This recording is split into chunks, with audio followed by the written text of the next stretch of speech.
Es que puedo abrir la pantalla. Ahí estamos. Bien. Muy bien. Entonces, el primer instituto que vamos a ver, bueno, por favor, cualquier duda, cualquier intriga que tengan, no duden en interrumpirme. Por ahí es medio difícil cuando uno habla contra un espejo, contra una cámara, ver, oler el ambiente de la clase. Entonces, por ahí no percibo si están entendiendo, están comprendiendo, están aburridos o no. Entonces, cualquier duda, cualquier circunstancia, si voy muy rápido o están muy aburridos, háganmelo saber para que se pueda aprovechar la clase, ¿ah? Y la hacemos más útil. Entonces, como les decía, vamos a empezar hablando de la suspensión de la relación laboral. Es un instituto fundamental dentro del derecho. Una suspensión va a implicar, como su nombre le indica, la interrupción de algunos efectos de la relación laboral, pero el vínculo laboral, la relación en sí, sigue subsistiendo. ¿Cuáles son los efectos que se van a interrumpir, van a cesar temporariamente? Es la obligación del empleador de pagar la remuneración y la obligación del empleado de prestar su débito laboral, es decir, el de ir a trabajar, que son las dos obligaciones principales de cada una de las partes en esta relación. Pero insisto, el vínculo laboral, la relación laboral continúa existiendo. Prueba de ello, la prueba más contundente de ello, es que todo el periodo donde está suspendida una relación laboral, sí se computa a los efectos de la antigüedad, porque la relación continúa vigente. Vamos a ir a un ejemplo, vamos a ver enseguida las causales que enumera nuestra ley de contrato de trabajo. Pero supóngase una suspensión de la relación laboral podría ser por un cargo electivo. Si una persona se presenta en las próximas elecciones para ser diputado, y por ejemplo es profesor de la UTN Regional Mendoza, si sale electo, durante el periodo que debe cumplir su mandato como diputado, se va a suspender su relación laboral con la tecnológica. Es decir, que durante ese periodo no tendrá que venir a prestar clases, a dar clases, a cumplir sus obligaciones como docente de la casa, pero la tecnológica tampoco va a estar obligado a pagarle la remuneración. Cuando termina su mandato, ¿cierto?, va a tener que volver a prestar servicios en la tecnológica. Y esos 3 años o 6 años, al término que dure el mandato, sí se computa como antigüedad en su legajo de la tecnológica. Básicamente, aquí está la máquina, las características, es lo que les vengo enumerando hasta este momento, es que la relación laboral continúa vigente, solo se interrumpen, se paralizan, por decirlo con algún otro sinónimo, para que les quede más claro, el débito laboral y el pago de las remuneraciones, y si se computa este tiempo a los fines de la antigüedad. Veamos entonces cuáles son las causales, es decir, cuáles son los motivos, cuáles son las razones por las que se puede llegar a suspender o interrumpir la relación laboral. Aclarando básicamente que nunca se debe confundir suspensión con extinción de la relación laboral, que es el tema que vamos a ver más adelante, porque la extinción, como su nombre indica, implica directamente la muerte, que finiquite el vínculo laboral.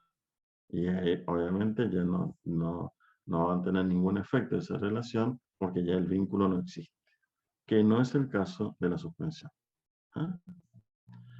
Bien, la ley nos dice que puede haber suspensión de la relación laboral por motivos de cargos electivos, cargos gremiales, estar bajo bandera, por razones disciplinarias, por razones económicas, por falta o disminución del trabajo. ¿Cómo sería el tema? El de cargos electivos es el ejemplo que les acabo de dar recién, que es cuando una persona ha sido asignada a través del sufragio para cumplir función pública, alguna función pública, o sea, en la legislatura, en el Poder Ejecutivo, etc. Entonces, y que la ley se preocupa de diferenciarlos de los cargos gremiales, que obviamente esos cargos gremiales también son electivos. Ambas figuras, tanto la de cargos electivos como la de cargos gremiales, se tratan, se estudian en conjunto porque tienen exactamente el mismo régimen. Pero en el caso de los cargos gremiales, no es cualquier cargo gremial. O sea, no es el caso de los simples delegados gremiales, que son las antenitas que puede tener el sindicato en una empresa o en una repartición, que son los sensores para conocer cuáles son los problemas que tienen los diferentes empleados. Se refiere a los cargos dentro de la entidad, dentro del gremio, dentro del sindicato. Es decir, el secretario general, el tesorero, que tienen que trabajar directamente en el sindicato, en el gremio, y no pueden cumplir sus funciones dentro de la repartición o de la empresa donde trabajan. En esos casos se otorga lo que se denomina la licencia gremial, que en principio el artículo 48 de la ley 23.551, que es la ley de asociaciones sindicales, nos dice que esas licencias son sin retribución, sin pago de haberes, porque obviamente esas personas que están cumpliendo cargos gremiales en el sindicato cobran su sueldo como autoridades en el mismo. Que es lo mismo que sucede con los cargos electivos, con los funcionarios. Obviamente van a cobrar sus sueldos, sus dietas, lo que fuere, por eso no se suspende el pago de la remuneración en sus trabajos anteriores. Entonces, estas personas, ya sea para cargos electivos o para cargos gremiales, han sido elegidas para cumplirlos. Durante el tiempo que dure el mandato, no van a trabajar ni se les paga la remuneración. Vencido el mandato, van a tener 30 días para presentarse a su lugar de trabajo, ¿no es cierto? Hasta 30 días, es el término máximo. Pueden hacerlo desde el día siguiente que terminó su mandato, y algunos se toman ese lapso de 30 días. ¿Qué pasa si la persona no se presenta a los 30 días? Ahí el empleador tiene que enviarle una intimación fehaciente. ¿Qué es una intimación fehaciente? Es un emplazamiento por un medio fehaciente que o es la carta de documento, el telegrama colacionado o una actuación notarial.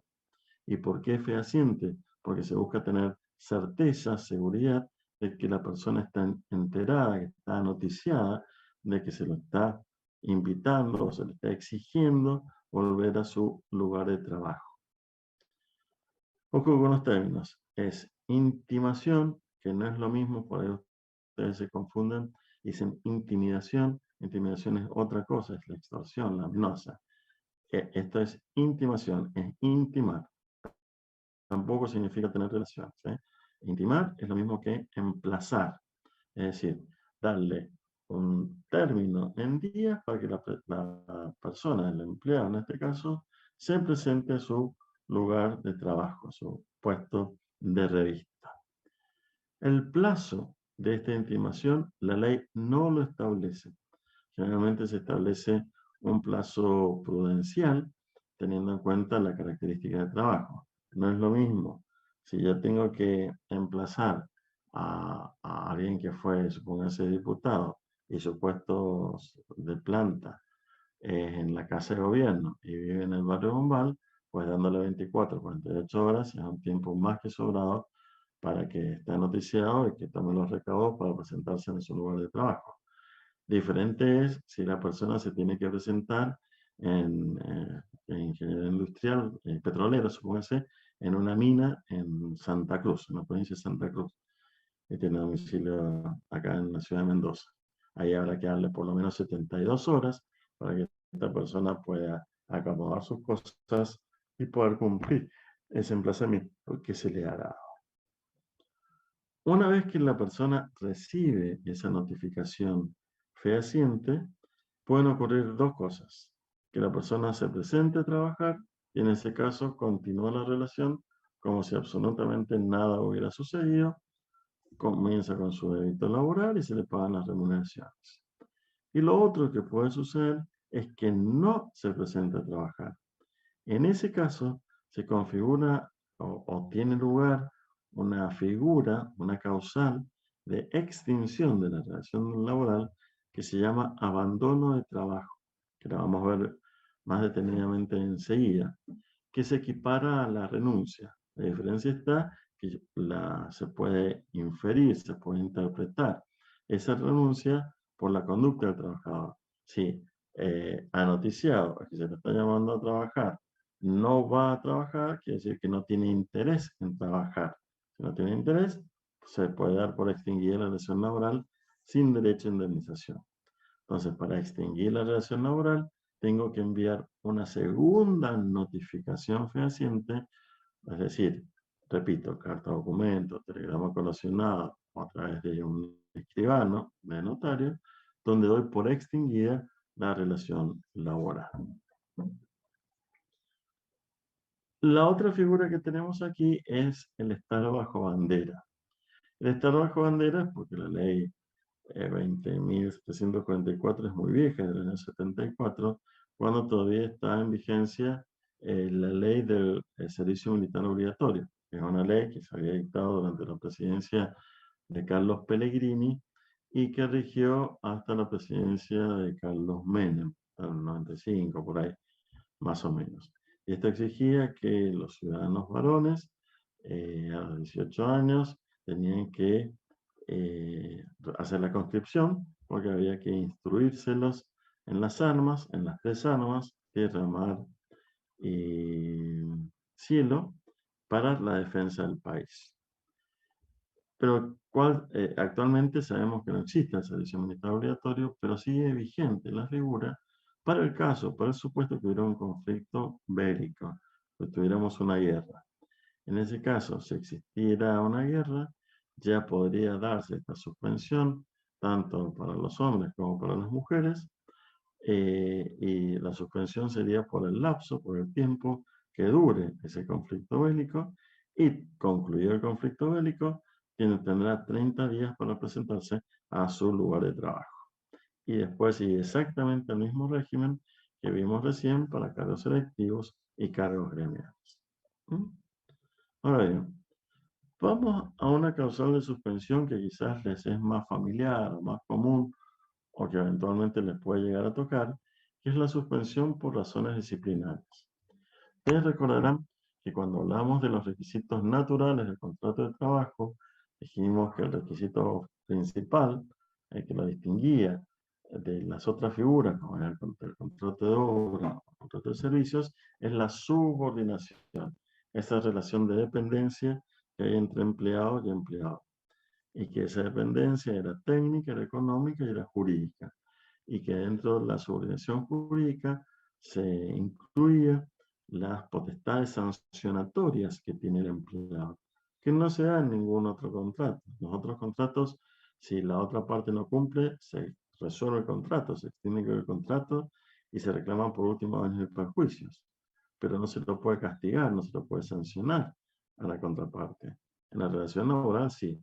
Nosotros sabemos que hay diferentes tipos de sanciones o castigos, como es el llamado a atención, el apercibimiento, la suspensión, y después tenemos hasta la cesantía y la exoneración. Estos dos últimos implican la extinción de la relación laboral, o sea, se muere la relación, se despide a la persona, y la diferencia entre la cesantía y la exoneración es que en la exoneración no puede volver a ocupar ningún cargo público esa persona que ha sido echada. Muy bien. Entonces estamos diciendo que entre las diferentes sanciones que puede imponer un empleador ante los incumplimientos o ante la mala conducta de un empleado es la suspensión por razones disciplinarias. Si yo encuentro, si un empleado me llega reiteradamente tarde al trabajo, lo podré suspender. Si un empleado es insolente, lo podré suspender. Si hace mal su trabajo, no acata debidamente las órdenes, también lo podré suspender.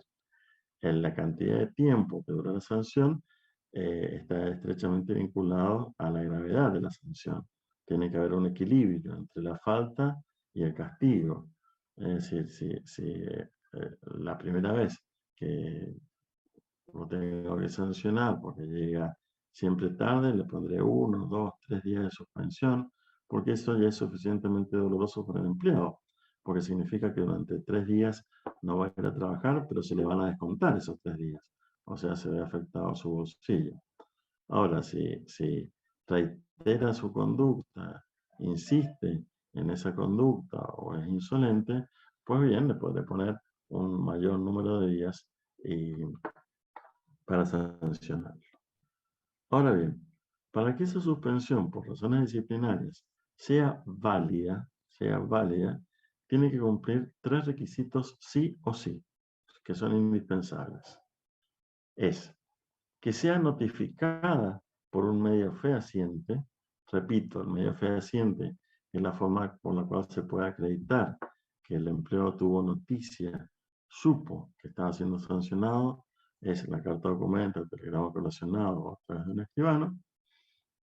2, que en esa notificación se le haga saber el tiempo que dura la sanción, el tiempo por el cual el trabajador no va a ir no debe ir a trabajar, si es un día, 2 días, 3 días, 20 días, ¿no es cierto? ¿Y cuál es la causa, cuál es el motivo que llevó a imponer esa sanción? ¿Cierto? ¿Por qué? Porque si el empleado no estuviese de acuerdo con esa sanción, puede obviamente recurrirla, nosotros decimos puede apelarla ante la autoridad de aplicación, que es en Mendoza, la Subsecretaría de Trabajo y Seguridad Social, que queda en la esquina de San Martín y Rondó, ¿no es cierto? Va a tener asesoramiento gratuito, se apela, y si fuera un trabajo a nivel nacional, debe recurrir al Ministerio de Trabajo de la Nación, que queda en la calle Eusebio Blanco, entre Mitre y 25 de Mayo, ¿cierto? Para que se revee esa medida. Cuando se apela esa medida, cuando se revee esa medida, pueden darse dos supuestos. Que la autoridad de aplicación, o sea, Subsecretaría de Trabajo o Ministerio, confirmen la medida porque está bien aplicada, porque existe el motivo, o que esa autoridad decía que está mal aplicada, que el motivo es inexistente, o que no existe equilibrio entre la falta y la sanción, entonces dan marcha atrás. Eso significa que el empleado no va a tener que devolver los días que no trabajó, pero el empleador sí va a tener que pagarle esos días no laborados que no le había pagado, ¿no? Y después tenemos que tener en cuenta que esa suspensión por razones disciplinarias tiene un límite legal. El límite legal es que no se pueden suspender más de 30 días por año calendario, es decir, 30 días por año. Yo puedo suspender hasta 29 días a un empleado, supónganse, lo suspendí hasta el 20 de diciembre del 2020, hasta 20 días. Y después, en el 2021, volvió a cometer otra infracción, lo puedo volver a sancionar otra vez hasta 29 días, ¿no es cierto? Es decir, el límite es por año. Si el empleador se excede en la cantidad de días que ha suspendido a sus empleados, es el empleado el que se puede dar por despedido por culpa del empleador. Porque el que faltó a la norma, el que faltó a la regla, es el empleador y se puede dar por despedido. Porque se considera, nosotros decimos, injuriado. ¿Y por qué sea este límite de 30 días? 30 días equivale a un mes y sabemos que las remuneraciones tienen carácter alimentario. Nosotros no podemos dejar a un trabajador de su familia más de un mes sin sus ingresos, porque esa familia significa que no va a comer, ¿cierto? Bien. También existen otras dos figuras que se estudian en conjunto, al igual que estudiamos los cargos electivos, los cargos gremiales, que es la suspensión por razones económicas o por falta o disminución de trabajo. Esto es cuando, por causas ajenas a la voluntad del empleador y del empleado, obviamente, malas políticas económicas del país, una mala administración, o que no se puede dar trabajo efectivo por determinadas políticas, se puede llegar a suspender. ¿Por qué es esto? Porque si realmente el empleador no puede dar el trabajo, no lo podemos, si no puede dar el trabajo, significa que no tiene los ingresos, entonces que le es muy difícil, muy arduo poder cumplir con su obligación de pagar la remuneración a sus empleados. Pero por otro lado, sabemos que la remuneración tiene este carácter alimentario, es el trabajo que tiene ese empleado y no lo podemos dejar de buenas a primeras en la calle, porque necesita ese trabajo para subsistir. O sea que ninguna de las dos partes son responsables. Entonces, no lo podemos castigar al empleador a que asuma todo este daño, esta situación anómala. Entonces, lo primero que debe hacer en este caso es el empleador, es un trámite ante la Subsecretaría de Trabajo o ante el Ministerio de Trabajo, según cuál sea el ámbito, donde acredite que se dan estas causales, las razones económicas o la falta de disminución de trabajo, para poder luego materializar las suspensiones. Una vez que la subsecretaría o el ministerio aprueban estas circunstancias, aprueban este motivo, recién ahí el empleador podrá suspenderlo. Si se practica la suspensión sin esta autorización previa, esa suspensión es nula, de nulidad absoluta, y obviamente el empleado podrá apelarla, recurrirla y no cumplirla porque no se cumplió los requisitos de ley. Es decir, insisto, necesitamos un trámite previo ante la autoridad de aplicación donde se acredite la existencia de estas dos causales. Ahora bien, hay otras características que cuando se comienza a suspender por estas razones, primero se debe empezar a suspender a los trabajadores con menor antigüedad y menores cargas de familias, y después a los trabajadores con mayor antigüedad y mayores cargas de familia. Es decir, si yo tengo en mi empresa dos empleados, uno soltero y sin hijos, y el otro casado con 5 hijos, el primero con 5 años de antigüedad y el otro con 10 años de antigüedad, primero comienzo a suspender al soltero sin hijos con menor antigüedad. Cuando este se reintegra, suspendo al segundo, al casado con hijos y con mayor antigüedad. Y se van rotando. De esta forma, los trabajadores conservan su trabajo y el empleador no tiene que pagar todos los meses el sueldo de todos sus operarios, de todos sus trabajadores. Esto Profe, obviamente, sí, una escucho. consulta, ¿siempre tienen prioridad los que tienen hijos Sí, o cómo se sí. basa en esto? Siempre, La prioridad es la antigüedad y las cargas de familia. Y ante igual antigüedad, la prioridad la tienen las cargas de familia. Acuérdense el carácter protector del derecho laboral. ¿Ah? Y las obligaciones del trabajador y su familia. Entonces, eso es lo que decide.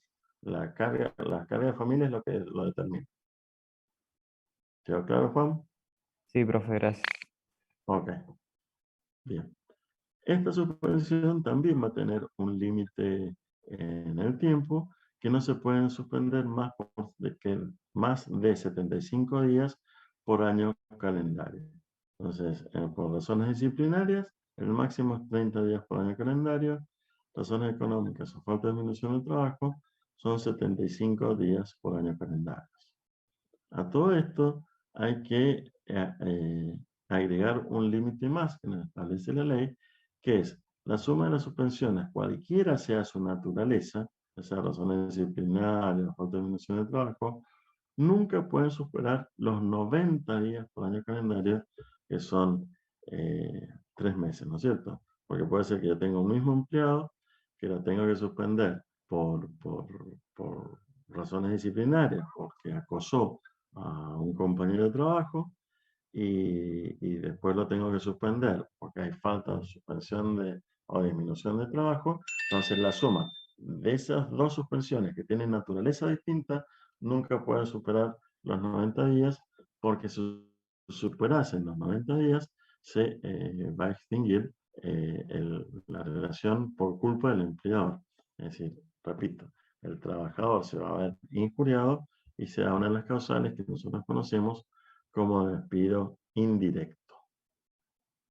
¿Eso quedó claro?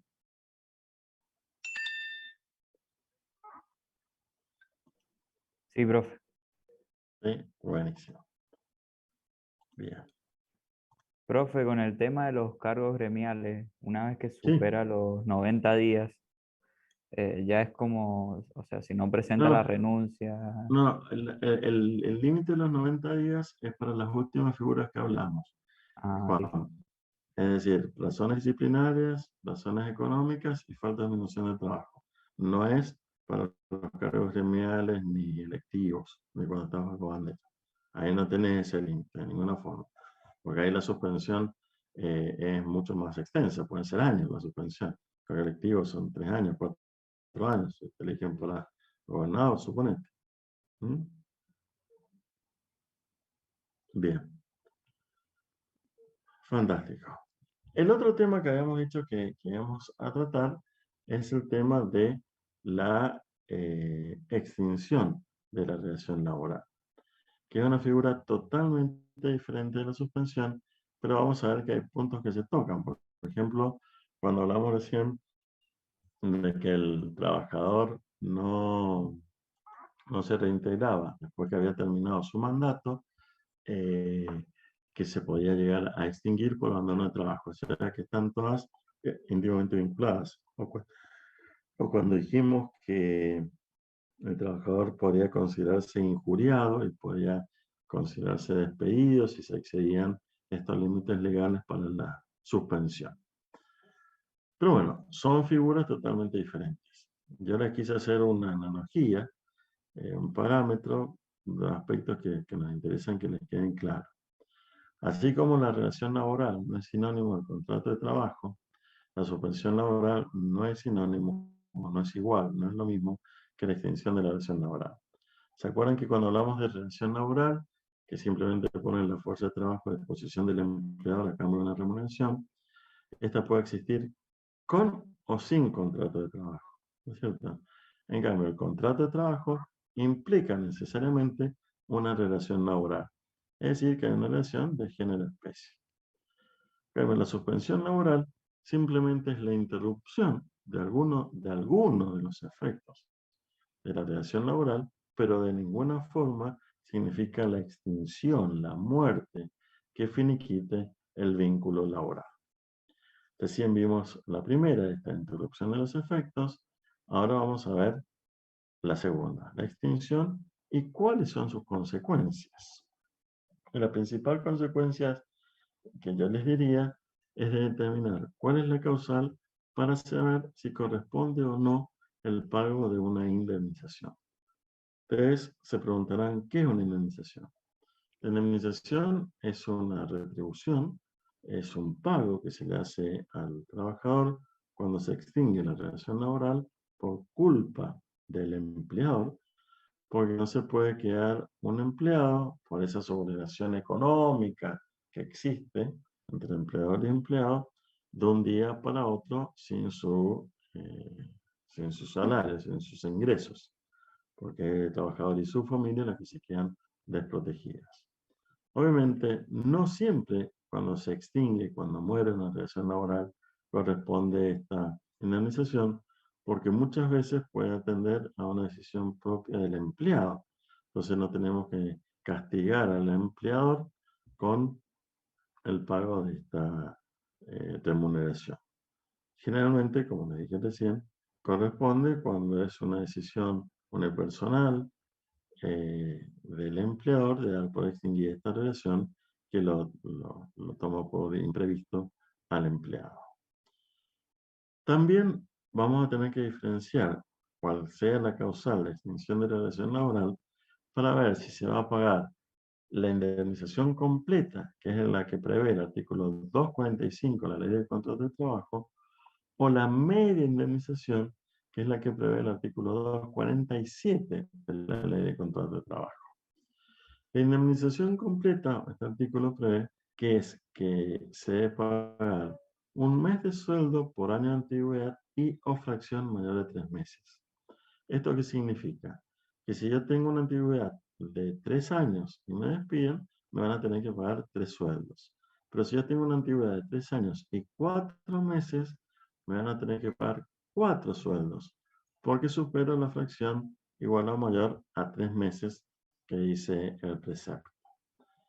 ¿Y qué remuneración se tiene en cuenta? La ley también prevé que es la mejor remuneración, pero normal y habitual. Ojo con esto, porque no significa que sea la remuneración más alta, la remuneración más elevada. Es la remuneración más alta, más elevada, pero que se percibe en forma permanente, que haya habitualidad, que haya asiduidad al momento de percibirla. Porque perfectamente se puede dar caso que por motivos excepcionales, por una emergencia en la empresa, yo un mes cobre muchísimas horas extras y tengo un mes una remuneración altísima, pero eso no es lo común, no es lo habitual. La remuneración que se toma es la que se repite, la mejor que se repite, eh, que percibe el trabajador. Y la media indemnización, el cálculo es más simple aún. Es el cálculo 2,45, ese de un mes de sueldo por año de antigüedad y o fracción mayor de 3 meses, dividido 2. ¿No es cierto? Esto generalmente se utiliza cuando hay que dar una solución salomónica, no, por el motivo especial por el cual se extingue la relación laboral, que no podemos culpar directamente al empleador y tampoco podemos dejar totalmente en la calle indefenso al trabajador. Aparte de la indemnización, independientemente de la indemnización, cuando se extingue la relación laboral, se pagan otros conceptos, otros ítems, otros rubros, como ustedes quieren denominarlos, que son los denominados haberes pendientes o salarios caídos, es decir, todos los sueldos que no se le pagaron al trabajador, ¿no es cierto? Puede ser que la causal haya sido el despido indirecto, cuando el trabajador se dio por despedido porque el empleador no le pagó el sueldo, y obviamente habrá que pagarle ese sueldo, por más sus intereses, obviamente. También acá tenemos la integración de mes, es decir, cuando a mí me despiden a mitad de mes, cuando no ha concluido el mes, me tienen que pagar ese mes completo. O sea, si me despidieran hoy, 21 de mayo, por más que queden días hábiles, me tienen que pagar el mes completo, pero también hubiera ocurrido esto si me hubieran despedido el 10 de mayo. Me tienen que integrar el mes y pagar el mes completo. Y las otras figuras que son que son conocidas, que ya las vimos, que es el sueldo anual complementario o aguinaldo en forma proporcional. Ustedes recuerdan que cuando hablamos del aguinaldo, que era ese 13º sueldo que cobran los trabajadores, se pagaba 2 veces en el año, una vez en junio, una mitad en junio y otra mitad en diciembre. Y puede ser que a mí me hayan pagado el aguinaldo completo en el mes de diciembre del 2020, empecé a trabajar en el 2021 y me despiden en abril del 2021. Entonces, al extinguirse la relación, me tienen que pagar el proporcional esos 4 meses que trabajé del 2021 del aguinaldo, porque no alcanzaba a cobrar el medio aguinaldo del mes de julio. Es una proporcionalidad, ustedes como ingenieros lo calculan de forma más que fácil. Y lo otro que me tienen que pagar cuando se extingue la relación laboral son las vacaciones no gozadas, que es el único caso, la única excepción donde se pagan las vacaciones. De lo contrario, el principio es que las vacaciones nunca son susceptibles, nunca son sustituibles en dinero. O sea, el único caso en que se puede pagar una vacación no gozada en el caso de la extinción de la relación laboral. Y bueno, y aquí también habrá que ver cuáles son las vacaciones no gozadas, si son vacaciones completas de los años anteriores o solo un proporcional del año que está en curso. A veces ocurre que hay otro concepto que se paga, que es el preaviso. Acá no se lo he puesto en el cuadro, pero se los cuento. El preaviso en realidad es una notificación que tiene que hacer el empleador cuando ha decidido extinguir la relación laboral al empleado. Es decir, le comunica al empleado que va a extinguir la relación laboral. Esto es a los efectos que ese empleado busca un nuevo puesto de trabajo. Durante el tiempo, el tiempo de preaviso es si el trabajador tiene una antigüedad inferior a 5 años, de un mes, y si el trabajador tiene una antigüedad superior a 5 años, es de 2 meses. Durante ese mes o durante esos 2 meses, el trabajador tiene derecho a salir 2 horas por jornada, que pueden tomarse juntas al comienzo o al fin de la jornada, o 1 hora al comienzo, otra hora a la jornada, al final de la jornada, para buscar un nuevo puesto de trabajo. Pero muchas veces no se mantiene esta relación durante ese mes o durante esos 2 meses, entonces se extingue la relación, el trabajador deja de concurrir a su lugar de trabajo y ese preaviso se paga directamente. Entonces eso se llama el preaviso sustitutivo, porque sustituye el tiempo ese de búsqueda. Pero el trabajador va a tener su salario, va a tener todo el tiempo disponible para buscar su nuevo trabajo. Entonces, repito, todos estos últimos conceptos que he hablado aquí no son parte de la indemnización. La indemnización es la que establece el artículo 245 o 247 según el caso. Estos son todos otros rubros que se pagan también cuando se extingue la relación laboral. Y entonces, a esta enumeración que he hecho en el cuadrito de adicionales, le tienen que incluir el denominado preaviso sustitutivo. ¿Mm? Bien, veamos cuáles son las causales de extinción, cuáles son los motivos que puedan dar por finalizada la relación laboral. Las tenemos enumeradas, están enumeradas en la ley de control del trabajo, son la renuncia, el mutuo acuerdo, el abandono del trabajo, el despido directo, con causa y sin causa, el despido indirecto, la falta de disminución de trabajo, razones económicas, la muerte, tanto del empleador como del empleado, la quiebra, tanto la simple como la fraudulenta, y obviamente la jubilación. Vamos a la primera, la famosa renuncia. La renuncia es la decisión unilateral del empleado de dar por extinguida la relación laboral.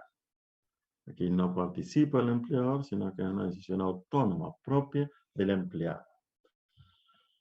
Ahora bien, obviamente, como es una decisión del empleado, no tenemos por qué cargar al empleador con el pago de una indemnización, entonces la renuncia es sin indemnización, no corresponde en ninguna forma al pago de la indemnización. Pero aquí, ¿en qué hay que tener cuidado? Que nosotros tenemos que velar, o se debe velar, porque la voluntad del trabajador sea genuina, sea legítima, no esté presionado para emitir esa renuncia. Es decir, que el empleador no lo haya obligado a emitirla.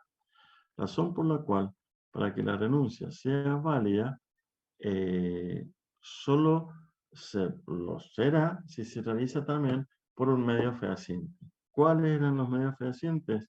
Vuelvo a repetir, telegrama colacionado, carta documento o actuación notarial. Acuérdense que inclusive estos telegramas colacionados, cartas documentos, para el trabajador son gratis, porque te dije al principio de gratuidad, estudiamos al principio, y cuando hablamos de los principios del derecho laboral. Si la renuncia está firmada, está materializada en un papel cualquiera en el trabajo, esa renuncia no es válida, es nula.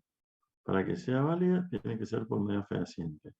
¿Y por qué? Porque al tener que ir el trabajador al correo a enviar, a remitir ese telegrama colacionado, hay un testigo, que es el oficial de correo, que va a poder verificar, podrá comprobar si el empleado lo está haciendo por su propia decisión o porque realmente está compelido, está exigido, lo están obligando a hacer, ¿no es cierto?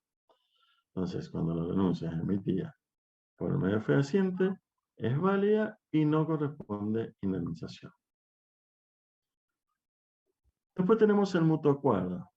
Así como la relación laboral o el contrato de trabajo, mejor dicho, puede surgir, puede nacer de la conjunción de las voluntades de las partes, es decir, del empleador y el empleador, no hay ningún impedimento para que esas mismas partes de la relación den por concluido, den por finiquitado el vínculo laboral, que decían que no va más la relación y quieran extinguirla. Entonces, aquí tampoco corresponde una indemnización porque equivale a una renuncia, porque es también la voluntad del empleado la que quiere dar por extinguida la relación laboral.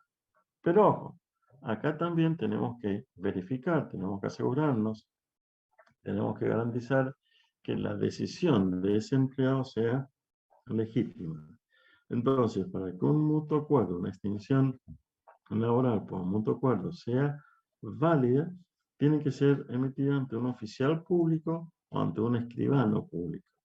Un oficial público sería, por ejemplo, un oficial de la Subsecretaría de Trabajo que puede dar fe de que el trabajador actuó libremente y quien está obligado a asesorar al trabajador de cuáles son sus derechos y qué es lo que pierde al firmar una extinción por mutuo acuerdo. Lo mismo que un escribano, que también tiene la fe pública y tiene que asegurar que el acto se realiza en forma libre, que no está viciado, que no hay violencia. ¿Se acuerdan cuando hablamos de los vicios de los actos jurídicos? Esa violencia que impide actuar con libertad. Entonces, no corresponde indemnización. Si la extinción por mutuo acuerdo no se realiza, no se materializa ante un oficial público, es nula, no vale, porque no hemos asegurado la voluntad, que la voluntad del trabajador haya sido legítima. Ahora bien, esta figura es importante que la tengan en cuenta porque les puede servir en su futuro laboral, ¿no es cierto? Porque quizás, y espero que muchos de ustedes tengan una exitosísima carrera profesional, terminen siendo CEOs de empresas multinacionales, van a transcurrir muchos años y van a ser después unos cincuentones, ya prácticamente terminando su carrera, y nadie está exento de equivocarse. Y cuando uno puede meter la pata, cuando ya tiene 50 largos y lo van a echar por ese error que se cometió, queda la mancha en el legajo, como se despide con causa, es decir, si hay motivo por el despido, no va a corresponder la indemnización, entonces se tendrían que ir del trabajo sin plata en el bolsillo y sin posibilidad de conseguir un nuevo trabajo por la edad y por el mal antecedente que tiene. En esos casos es donde hay que llegar a una negociación y esa negociación se logra con el mutuo acuerdo. ¿Y por qué hay que llegar a una negociación? Porque el empleado se va mal, porque se va, como digo, sin sueldo, sin posibilidad de conseguir un nuevo trabajo, pero el empleador también se queda intranquilo, porque sabemos que por este carácter protector del derecho laboral, ese empleado seguramente va a interponer una demanda judicial y seguramente la va a ganar. En 2, 3, 5, 7, 10 años la va a ganar porque apenas se le genere la duda al tribunal de que ese empleado tenía razón, ustedes conocen el principio, el indubio pro operari, en caso de duda a favor del empleado, del operario, va a fallar y el empleado va a tener que pagarle la indemnización completa, más los intereses, más los honorarios de abogados, de peritos, etc. Entonces, a las dos partes les conviene llegar a una regla. Entonces, se hace el cálculo que correspondería por una indemnización completa, el 245, y se le paga al empleado un 60, un 70% de ese monto. Ese pago que se le da no se denomina indemnización, porque sabemos que no corresponde, sino que se le llama gratificación, como si fuera un premio, un regalito por el trabajo que ha prestado en la empresa. De esta forma, el empleado se va con plata en el bolsillo, sin una mancha en el legajo, y el empleador se asegura que no va a tener un juicio futuro que le va a salir muy caro. Entonces, eso es una táctica, una forma de salir de un mal paso en forma elegante y convenientes para ambas partes. ¿Mm? Bien. Después, la siguiente figura que tenemos es el denominado abandono de trabajo, que medio lo vimos recién cuando hablamos de los cargos gremiales, los cargos electivos, etc. Discúlpenme 2 segunditos, por favor. Bueno, exploté la billetera.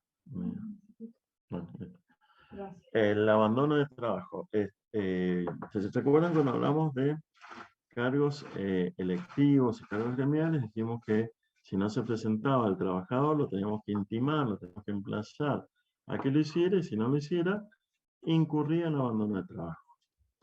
Pero eso es un caso extremo, no es tan común, pero puede darse perfectamente el caso que un empleado de un día para otro deje de asistir a su lugar de trabajo y pasan 1, 2, 3 días sin que se tengan noticias de él, y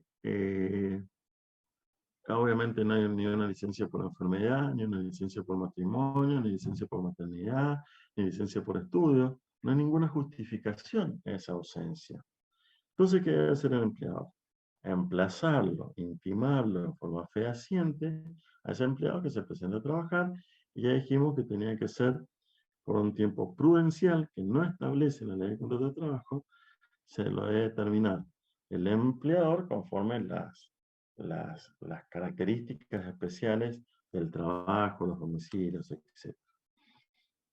Cuando llegue esa intimación fehaciente, repito, el empleado puede hacer 2 cosas: o presentarse a trabajar, y vuelvo a insistir, la relación continúa como si nada hubiera ocurrido, o que no se presente a trabajar. Si no se presenta a trabajar, el empleador puede interpretar, puede considerar que esa conducta implica que el trabajador no tiene interés, es decir, sería una renuncia del trabajador, no formulada en forma expresa, sino formulada a través de su conducta.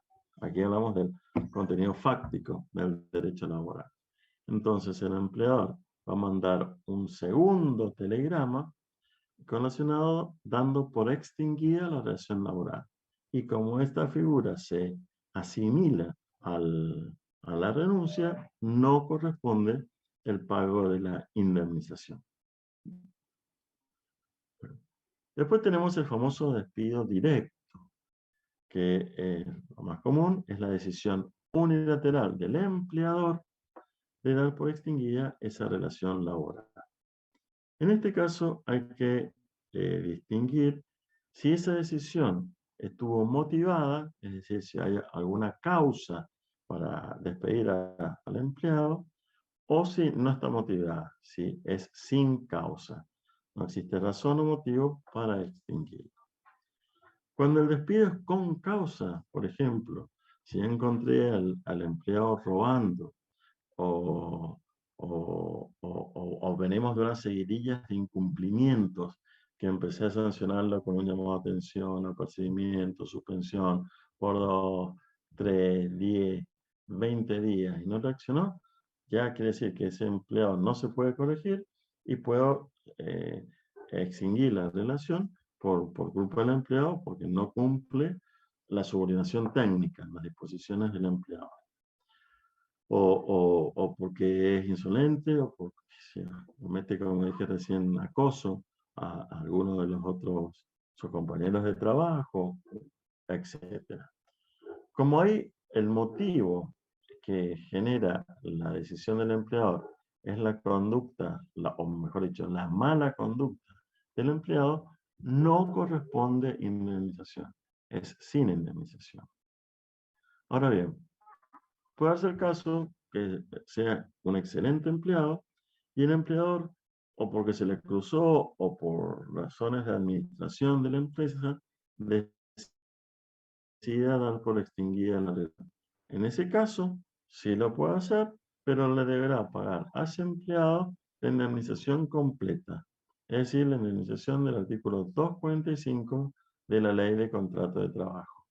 1 mes de sueldo por año de antigüedad y o fracción mayor de 3 meses, más los otros ítems que vimos recién: aguinaldo proporcional, vacaciones proporcionales, salarios caídos, integración de mes, Y está el tema del preaviso. Puede ser que le dé el preaviso, recuerden que el preaviso era 1 mes o 2, según que la antigüedad fue inferior o superior a los 5 años, o si no le quiere dar ese preaviso, directamente se lo pague y es el preaviso sustitutivo que vimos recién. ¿Mm? Después existe lo que se denomina el despido indirecto. ¿Y por qué es indirecto? Porque es el trabajador el que se da por despedido, pero por culpa del empleador, porque es el empleador el que no ha cumplido sus obligaciones. ¿Cuál es la principal obligación del empleador? Pues pagar la remuneración. Si el empleador no me paga la remuneración, el empleado puede intimarlo por un medio fehaciente, otra vez, una carta de documento, telegrama condicionado, actuación notarial, a que en un lapso perentorio, en un término perentorio, 48 horas, pónganse, le pague la remuneración. Si no lo hace, es el trabajador el que se considera injuriado y puede dar por extinguida la relación laboral por culpa del empleador. Entonces le manda un segundo telegrama dándose por despedida y el empleador tendrá que pagar la indemnización completa, es decir, la indemnización del artículo 245 de la Ley de Contrato de Trabajo. Yo fui al caso más burdo, que es el tema del no pago de remuneración. Para muchas otras obligaciones del empleador, por ejemplo, la provisión de ropa de trabajo, que exige el convenio colectivo, es decir, si soy empleado en una estación de servicios que me provean del capote, de los botines, o puede ser que el que sea acosador sea el empleador. Entonces la intimación para que cese ese acoso por parte del empleado, o existe también lo que se denomina el mobbing, que es una figura cuando el empleador marca una diferencia entre sus empleados y a un empleado lo carga con mayor tarea injustificadamente que los otros, o para decirlo de una forma que quizás les es más familiar, como que le hace un bullying a ese empleado. A ese empleado que está sufriendo ese mobbing, lo que puede hacer es emplazarlo a su empleador para que cese ese hostigamiento, esa persecución, ese maltrato, ese trato discriminatorio, ¿no es cierto? Y si no lo hace el empleado puede darse por despedido por culpa del empleador y le tiene que pagar la indemnización completa del artículo 245. ¿Mm? Después vuelven a aparecer acá, que vimos recién en suspensión, las faltas, mención de trabajo por razones económicas. ¿Se acuerdan? Que es cuando no se podía dar trabajo efectivo porque las políticas económicas no me ayudaban, después no me ayudaban, o porque no puedo dar trabajo. Si yo tengo una empresa de fábrica de calzados, que todos mis calzados se hacen con suelas crepe, y una ley me impide importar las suelas crepe, pues que no puedo hacer trabajo, no puede funcionar mi empresa y hay falta de disminución de trabajo. Entonces, esto había dado motivo. Si estaba acreditado ante la autoridad de aplicación, es decir, Secretaría de Trabajo o Ministerio de Trabajo, a una suspensión y queda en forma alternada entre los trabajadores con menor antigüedad y mayor antigüedad y cargas de familia, ¿cierto?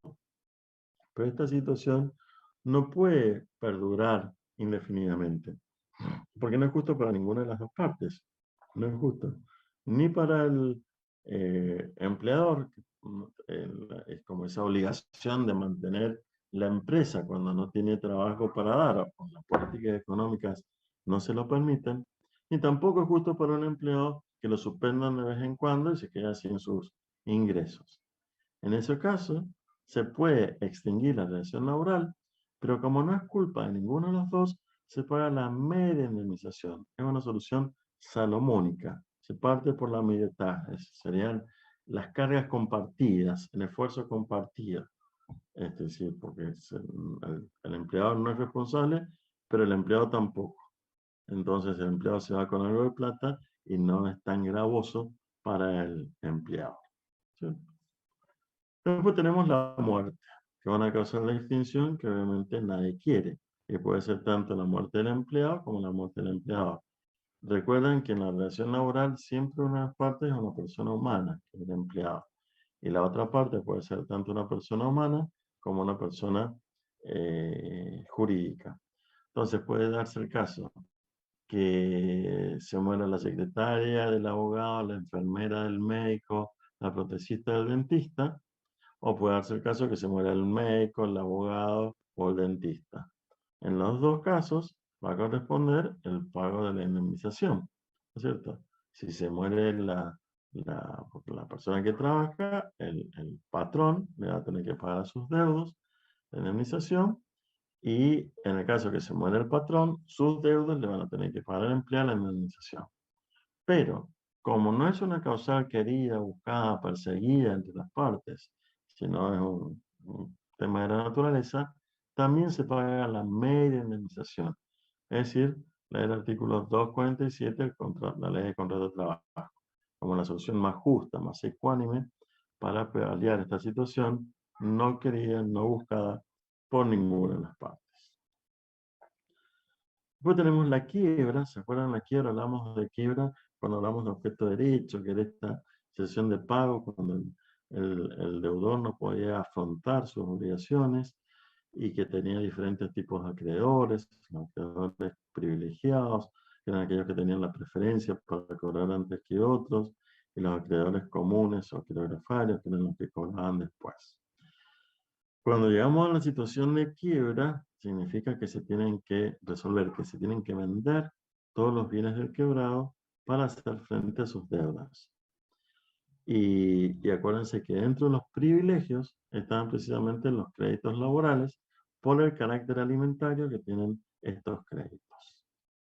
Entonces, igual el pago de las indemnizaciones, las vacaciones, los aguinaldos, todos son pagos que tienen privilegio. Pero aquí habrá que distinguir en cuál fue el motivo, la causa de esa quiebra. Si la quiebra se debió a una mala administración, es decir, torpeza en la administración, o que no pudo sobrellevar los avatares económicos de un país, se llama quiebra simple, porque no podemos decir que el quebrado fue culpable, fue responsable. Fue una víctima, como serán víctimas sus empleados. Entonces, en ese caso, lo más justo es que se le pague una indemnización a los empleados, porque tiene carácter alimentario, pero la media indemnización, es decir, el artículo 247 de la Ley de Contrato de Trabajo. Ahora bien, si la quiebra fue fraudulenta, ¿se acuerdan el fraude que lo estudiamos como vicio de los actos jurídicos, cuando vacío mi patrimonio ex profeso a propósito para no responder mis obligaciones y lo paso a un palo blanco, ¿cierto? Eso es el fraude y eso es un delito, se denomina estafa. En ese caso, acreditado el fraude, no lo vamos a proteger al empleado, porque en realidad fue un pillín que no quería hacerse cargo de sus obligaciones. En ese caso, se paga la indemnización del 245, la indemnización total a sus empleados, y tienen privilegio. Privilegio especial es un privilegio general, es de las primeras cosas que se pagan por ser créditos laborales. Y finalmente tenemos la jubilación. Recordemos que el contrato de trabajo, dijimos en un principio, que es un contrato de tracto sucesivo, es decir, que se tiene que extender en el tiempo. ¿Se acuerdan que la definición hablaba que era por un tiempo determinado o indeterminado, y que en el caso que no se especificara que fuera de tiempo determinado a plazo fijo, se entiende que es por tiempo indeterminado, que cesa cuando tiene que cesar, que lo lógico es que un trabajo, la relación laboral, cese con la jubilación. Aquí ya no corresponde indemnización porque cambiamos de ley que rige la relación. Deja de regir la ley de contrato de trabajo para regir la ley de jubilaciones. En este caso solamente se tienen que acreditar los extremos previstos por la ley de jubilaciones, como es que el trabajador, el hombre, tenga 65 años de edad y la mujer 60 años de edad, aunque la mujer puede extenderlo por 3 años más, con más 30 años de servicio, de aportes, ¿no es cierto? Ahí se podrá jubilar y obtiene el beneficio jubilatorio. Para los casos de personas que han empezado a trabajar más grandes, existe la jubilación de edad avanzada, donde solo se requieren 10 años de aporte y 70 años de edad. Y obviamente estas son las jubilaciones generales porque existen jubilaciones anticipadas o por enfermedad, que obviamente la gente va a tener mucho menor edad o menos aportes, pero es por alguna situación especial, alguna dolencia física que obligan a estas jubilaciones. Entonces también ahí se extingue la relación laboral y no se paga indemnización porque se percibe el beneficio jubilatorio, que es producto de sus aportes durante un montón de años. Y finalmente, un dato para que tengan en cuenta, que es que cuando hay extinción de relación laboral por despido, y el despido ha sido por causa de embarazo, se puede presumir que es por causa de embarazo o de matrimonio, además de la indemnización del artículo 245 de la Ley de Contrato de Trabajo, se debe pagar a ese empleado o esa empleada un año más de remuneración, un año completo de remuneraciones. Entonces esta persona se va a ir con la indemnización del 245, un año completo de remuneraciones, el preaviso sustitutivo, el aguinaldo proporcional, las vacaciones proporcionales, los salarios caídos y la integración por mes. Bien, ¿lo entendieron? ¿Les quedó claro? ¿Alguna pregunta? ¿Algún aporte?